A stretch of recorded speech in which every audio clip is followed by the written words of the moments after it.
I don't know who needs to hear this, but I'm going to play this video and I want you to listen. On, where the sun scorched the earth by day and the winds whispered through the rocks by night, the people of Israel stood on the brink of a promise. For 40 years they had wandered the desert, led by pillars of fire and cloud, chastened and purified under the hand of the Almighty. Now, standing before them was Jericho, an ancient, fortified city with walls that seemed to scrape the heavens. To the naked eye, it was impenetrable, but to the eyes of faith, it was already theirs. Joshua, the servant of Moses, had taken leadership of Israel. He was no stranger to battle. He had fought Amalek. He had spied out this very land decades before. But Jericho was different. It wasn't just another military campaign. It was the threshold to destiny. If Jericho fell, the rest of Canaan would tremble. Yet God, in his infinite wisdom, chose not to use swords, catapults, or ladders. He had a strategy, a divine plan that would stretch the imagination and test the heart. Joshua had risen early one morning and stood alone in the stillness outside the camp, when a man appeared before him, sword drawn. Startled but resolute, Joshua demanded, "Are you for us or for our enemies?" The figure's response shook him to the core. "Neither. I am the commander of the army of the Lord." At that moment, Joshua fell face down in reverence. He knew that the battle ahead would not be fought by human hands, but by the very power of heaven. The Lord gave.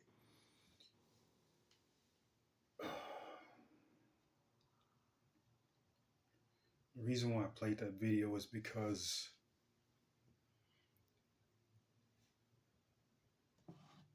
there are some battles that are left for that we cannot fight against. And I know that saying that they have that we don't fight against flesh and blood. We fight against principalities, and we fight against principalities.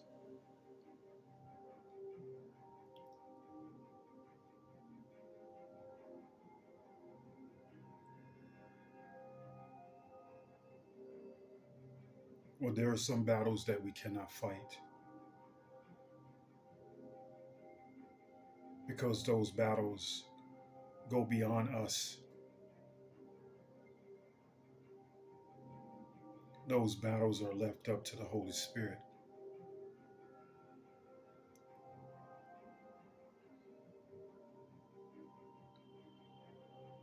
And that video spoke about them taking up arms and trying to bring down the walls of Jericho, but the Holy Spirit had a different plan for them. They had to walk 7 days around the city, blowing trumpets, also having the ark. They had to walk around the city. And it said that the city walls were as wide as a chariot. So these walls were very, very thick. And they were not anyone can knock them walls down. They could be the size of the blocks of the Great Pyramid of Giza. But um, this is where the Holy Spirit came in.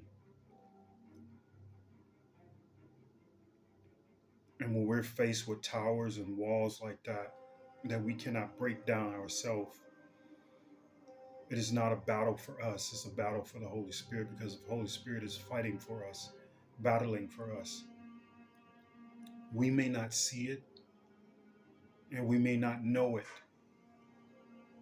When things are not going your way, when things are not panning out like you expect, all those things are for a reason. The only thing you must have is faith in the Holy Spirit,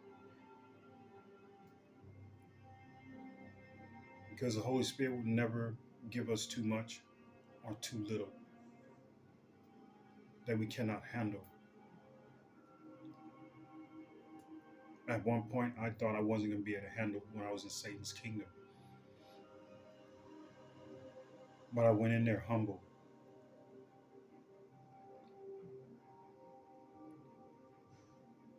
I went in there humble, and I stood my ground. And I don't mean stood my ground in a defensive way. I stood my ground as in my belief in the Holy Spirit, that the Holy Spirit was going to have me, was going to cover me, you know.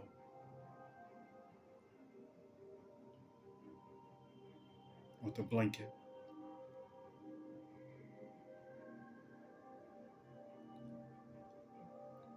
Not all battles we can fight ourselves. Like it said, this man that um, took over from Moses. He was a warrior, but sometimes brute force is not necessary. It seemed weird to him at first because it was not what he was used to. But the Holy Spirit said, shout, walk around. The people that were up at the wall, these guards, they were laughing at them. But they walked for 7 days and 7 more days. So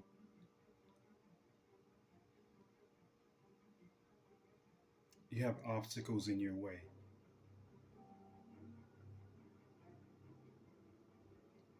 You're led somewhere and you know you're there for a purpose. You've done all that you could in the physical.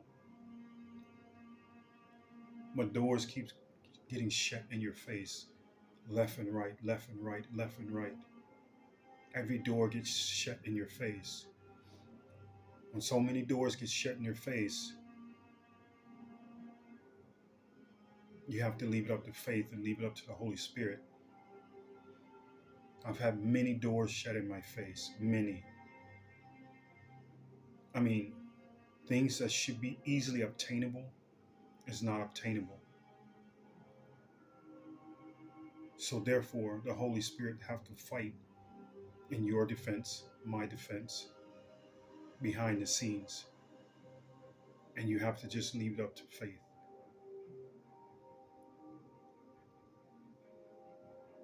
I bring this story up is because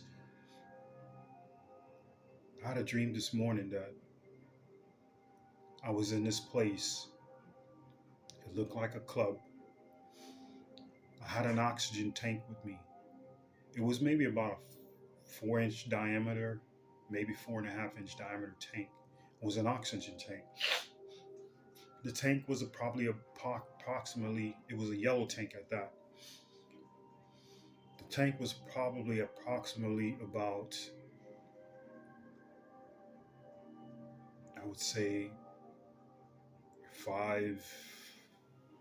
around 5'7",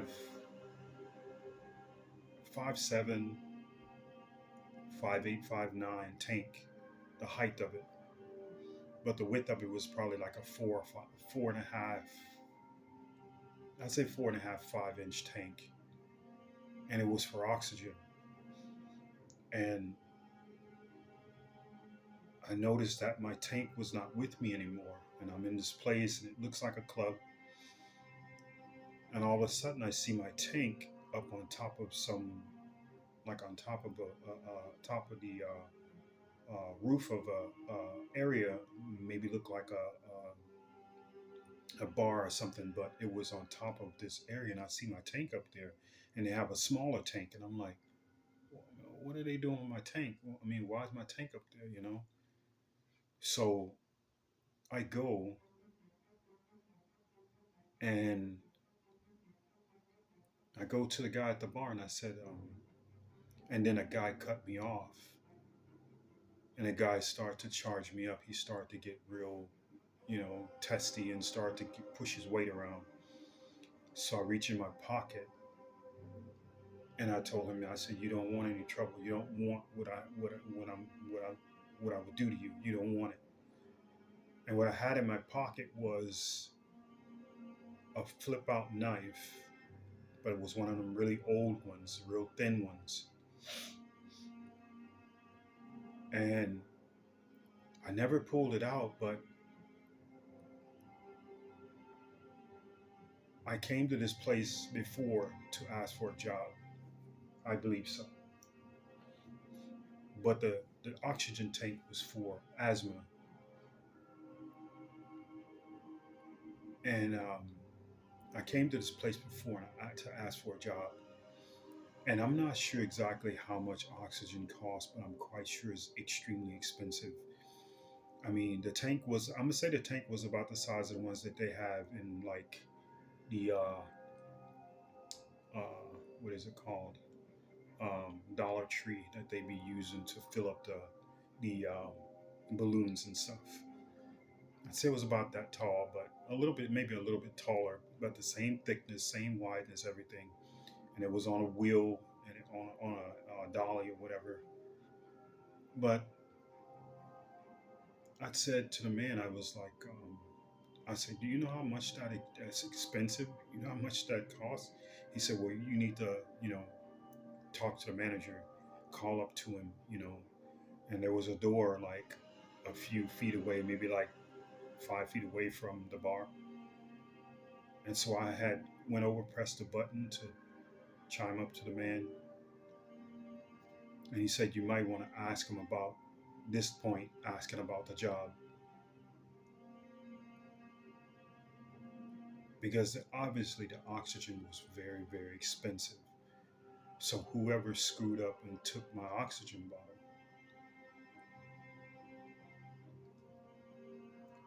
their job was on the line, and that job was going to be taken from them and probably given to me." So when it was mentioned about the sword and how the Holy Spirit said you don't need to use violence, you don't need to use the sword in order to break the walls down. Not everything is solved with violence. So in that dream I had, I was going to pull out that blade, but I didn't pull it out. So I was wondering about that dream, and then all of a sudden on my feed on YouTube, and it correlates with what my dream was saying. It synchronicity, so to speak. It synchronized very well with it because I was wondering what the dream was about. And lo and behold, the Holy Spirit showed me that not battles I can fight. Like I said, many a doors has been closed in my face. But in my dream, this was one door that could not be opened, could not be closed, because something was sat in place. The Holy Spirit sat that bottle in place for these people to pick it up. And that door was open for me to speak to this manager to um, really say, oxygen is very expensive, and would be more than what they would have wanted to shell out for to pay for what they taken. Because by the time I got the bottle back, it was empty. So these are battles that we cannot fight, basically. These are battles that you have to just have faith and let the Holy Spirit do its thing. Even though it may seem kind of weird, it may seem, like you being shut out, or you being ignored, or you can't, You can't seem to catch a footing, but that's for a reason. I don't really know who needs to hear this, but faith is all that you have. But also, you have to remember the times that the Holy Spirit did show you things that were unexplained, because these things are miracles that you cannot explain. It's the same thing like they said that they were laughing at them as they were marching around. Well, these men were laughing at me, two men, and these were big men. They were laughing at me, but I have my hand in my pocket, in my inner jacket. Um, at the same time, it was a plan for the Holy Spirit. So we're not in control. The Holy Spirit is in control. The Holy Spirit is in control. We're not. When we think we're in control, we're not. But there are some realms that we just cannot penetrate. When the adversary is at work, when you seem to see that every door keeps getting closed, keep getting closed, keep getting closed, keep getting closed, you're getting doors shut in your face left and right. At this point, it's not you. It's the forces that are behind you that are trying to stop everything, trying to stop your movement, trying to stop your progress. And the only thing you can do is leave it up to the Holy Spirit. You have to surrender to the Holy Spirit and let the Holy Spirit do what it has to do. Sure, you can do affirmations, but your affirmations can only do so much. In the end, you can't do it without the Holy Spirit. There's a saying that you can do all things through the Holy Spirit, but without the Holy Spirit, you can't do anything, or you can't do nothing. With the Holy Spirit, you can do everything, you can achieve everything, but without the Holy Spirit, you can't do anything. And I know this for 100% for a fact.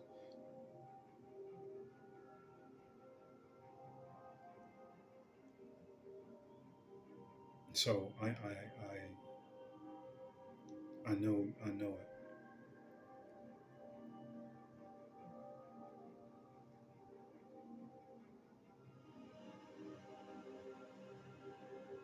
We have to let the Holy Spirit fight our battles when it seems like we tried everything. And the only thing we could do is just have faith and stay vigilant and um, stay righteous and stay, upright and stay committed. And when I say committed, I don't mean worshiping. I mean giving your khalils, giving your gratitude, acknowledging that the Holy Spirit is here, acknowledging that the Holy Spirit is doing things and working for you on your behalf.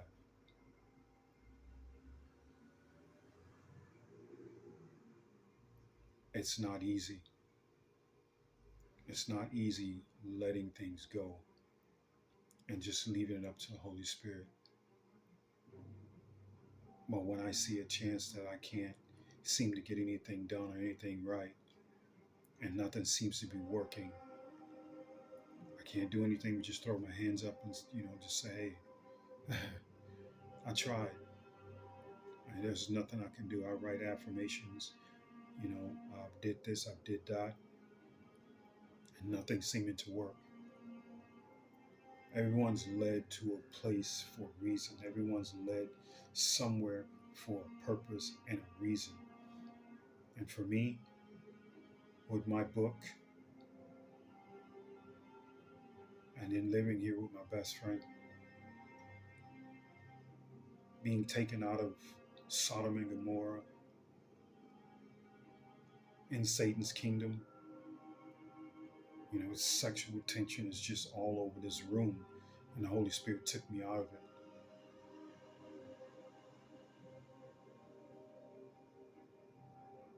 You have to do something wrong in these places in order to be put out, whether it's lascivious behavior or whether it's drugs or smoking or making tattoo guns and all this other kind of stuff, or even handling holding a cell phone that's not even supposed to be in there, or holding some object that you could take someone's life. These are the reasons why, but me, I wasn't doing any of it. I was just staying in the word of, the Holy Spirit. But the Holy Spirit worked through that computer and pulled me up out of that room before anything can happen, before I fell asleep, before I can fall asleep. I seen the very man that threatened me, telling me what they were going to do to me if I don't be quiet. But I was just warning them ahead of time. I already know, letting you know who I am. But before I can fall asleep, I see this man walking by my bunk. But that night, if I would have stayed there, more than likely, I probably wouldn't be here.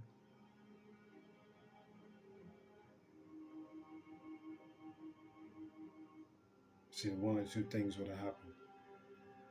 Lost my mind, or somebody would have been unalived.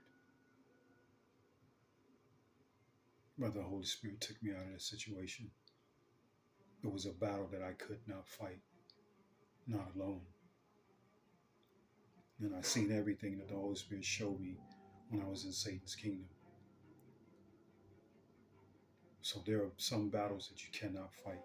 And when you're in Satan's kingdom, you're under its rule.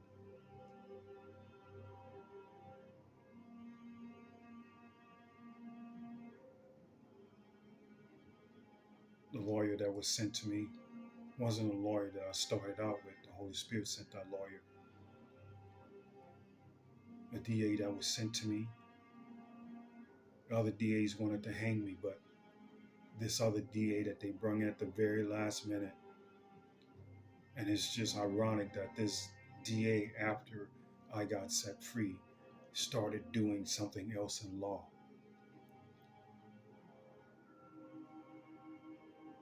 Because the Holy Spirit sent that being just to me, just for that purpose, just to free me from Satan's kingdom, but also to see what was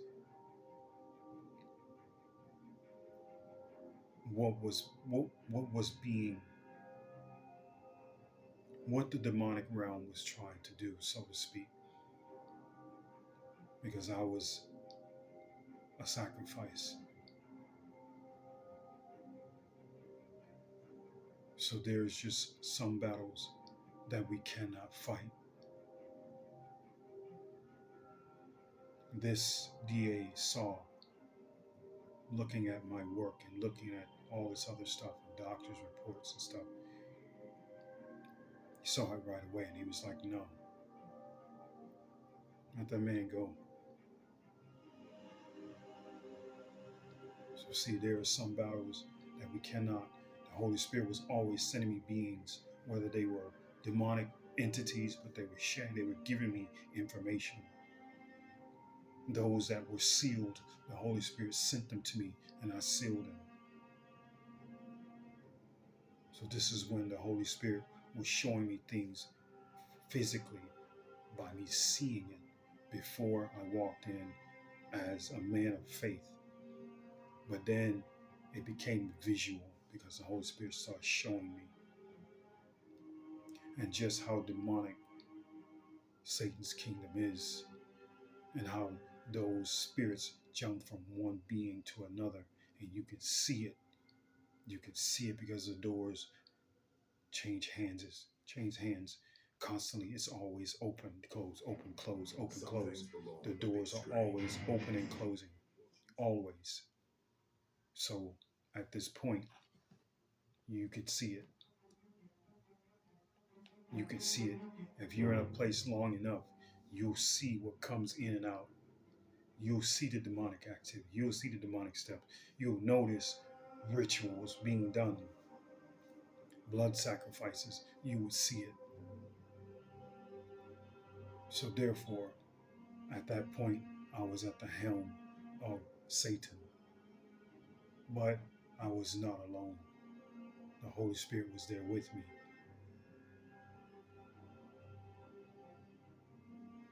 Also, the lion was there with me as well, and the lamb.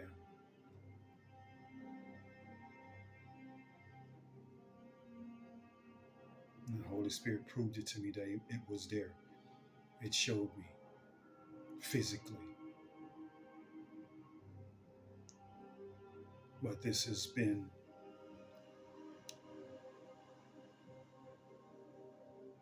my time to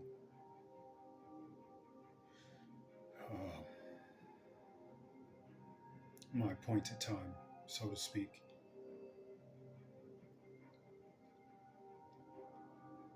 Those that have an ear, let him hear what the Holy Spirit says.